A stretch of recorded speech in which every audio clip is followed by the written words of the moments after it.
Now, in the next one, this is an absolute banger, right? For the title, got the legendary champ Valentina Shevchenko, who lost the belt, then got the belt back, has looked good despite getting older. And, she's starting to get into battles now. And this is another potential battle that is brewing with Manon Fiorot.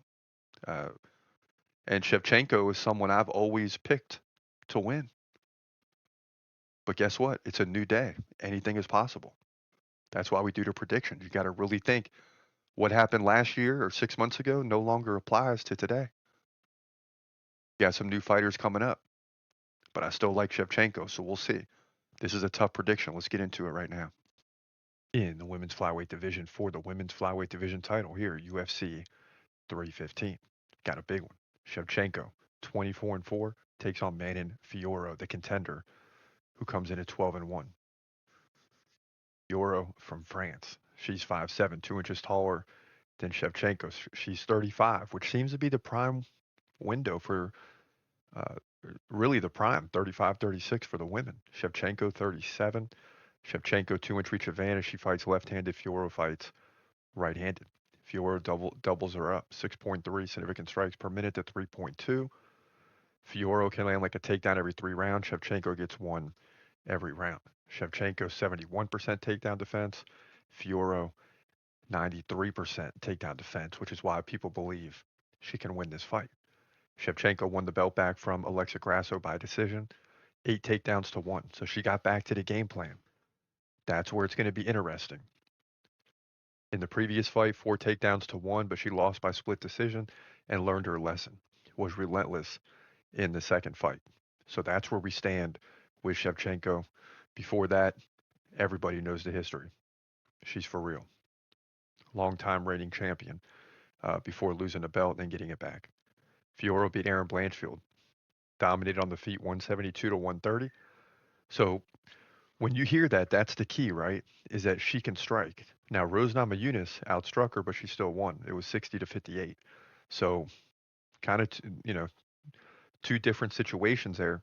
And if you're Fiorot, you cannot let Shevchenko dictate the pace of the fight, or you're going to lose.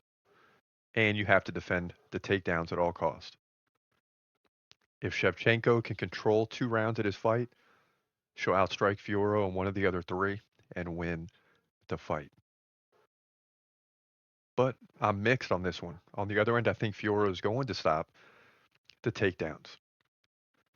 But I'm not sure that she's going to outstrike Shevchenko. She might get caught in a back and forth. So I'm leaning towards Fiorot, even though it's very close, because I think, she has the capability to do it.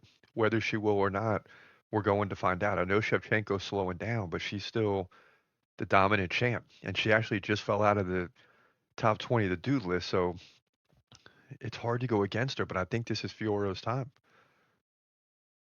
I think Fiorot's going to win the fight. Wow.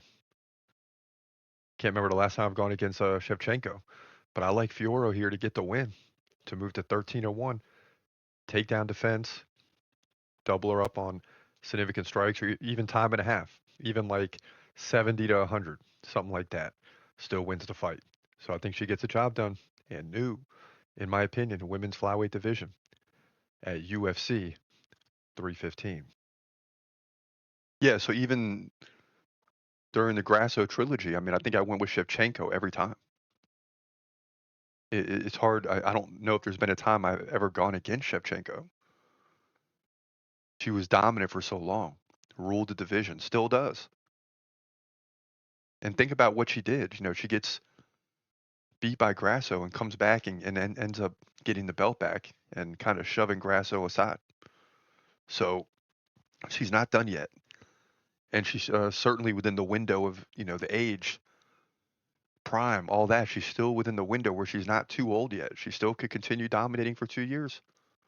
But something tells me Manon Fiorot is going to come in and get the belt.